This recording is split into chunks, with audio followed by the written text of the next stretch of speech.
Poland के एक छोटे से कस्बे में एक गरीब लड़की रहती थी। इसका नाम मानिया था। वो ट्यूशन पढ़ाकर गुजर बसर करती थी। 19 वर्ष की उम्र में वो एक अमीर ख़ानदान की 10 साल की बच्ची को पढ़ाती थी। बच्ची का बड़ा भाई इसमें दिलचस्पी लेने लगा। वो भी इसकी तरफ माइल हो गई। चुनांचे दोनों ने शादी करने का फ़ैसला किया, लेकिन जब लड़के की माँ को पता चला तो इसने आसमान सर पर उठा लिया।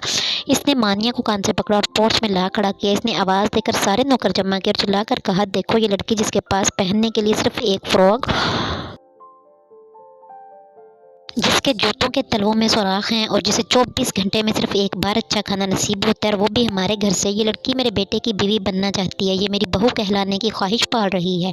तमाम नौकरों ने कहकहा लगाया और ख़ातून दरवाज़ा बंद करके अंदर चली गई। मानिया को यूँ महसूस हुआ जैसे किसी ने इसके ऊपर तेज़ाब की बाल्टी उलटती हो। वो तौहीन के शदीद एहसास में गिरफ़्तार हो गई और इसने इसी पोर्च में खड़े खड़े फ़ैसला किया, वो ज़िंदगी में इतनी इज़्ज़त, इतनी शोहरत कमाएगी कि पूरा पोलैंड इसके नाम से पहचाना जाएगा।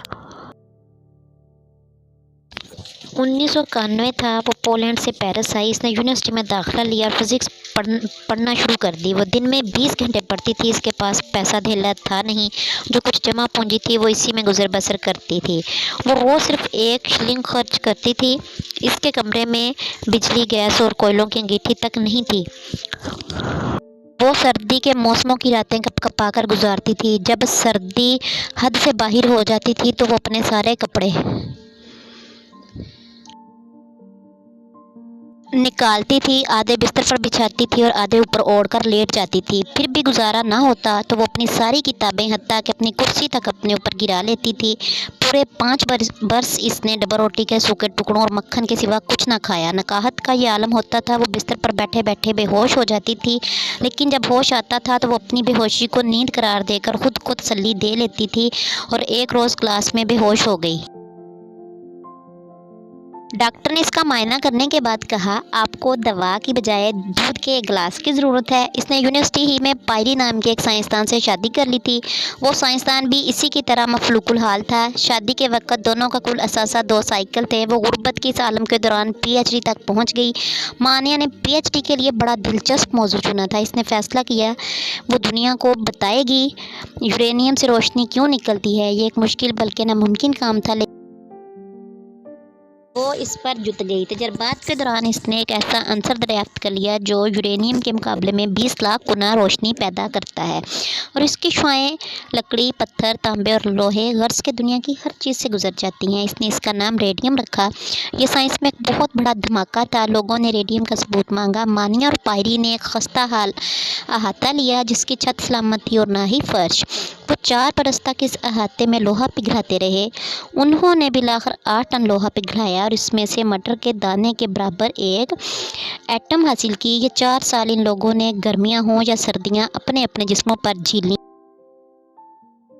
मिट्टी के जहरीले धुएं ने मानिया के फेफड़ों में सुराख कर दिए, लेकिन वो काम में जुटी रही। इसने हार ना मानी, यहाँ तक कि पूरी साइंस इसके कदमों में झुक गई। ये रेडियम कैंसर के लाखों करोड़ों मरीजों के लिए ज़िंदगी का पैगाम लेकर आई।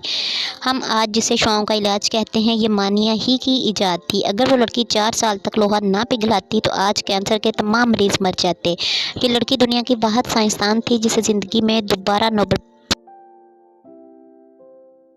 बार नोबेल प्राइज़ मिला, जिसकी ज़िंदगी पर 30 फिल्में और सैकड़ों किताबें लिखी गईं, और जिसकी वजह से आज साइंस के तालिब इल्म पोलैंड का नाम आने पर सर से टोपी उतार देते हैं। जब दुनिया ने मादाम क्यूरी को इस इजाद के बदले अरबों डॉलर की पेशकश की तो इसने पता है क्या कहा? इसने कहा, मैं ये दरियाफ्त सिर्फ इस कंपनी को दूंगी जो पोलैंड की एक बूढ़ी औरत का मुफ्त इलाज करेगी। जी हाँ, वो अमीर पोलिश औरत जिसने कभी क्यूरी को कान से पकड़कर बाहर निकाल दिया था, वो इस वक्त कैंसर के मर्ज में मुब्तला हो चुकी थी और वो इस वक्त बिस्तरे मर्ग पर पड़ी थी।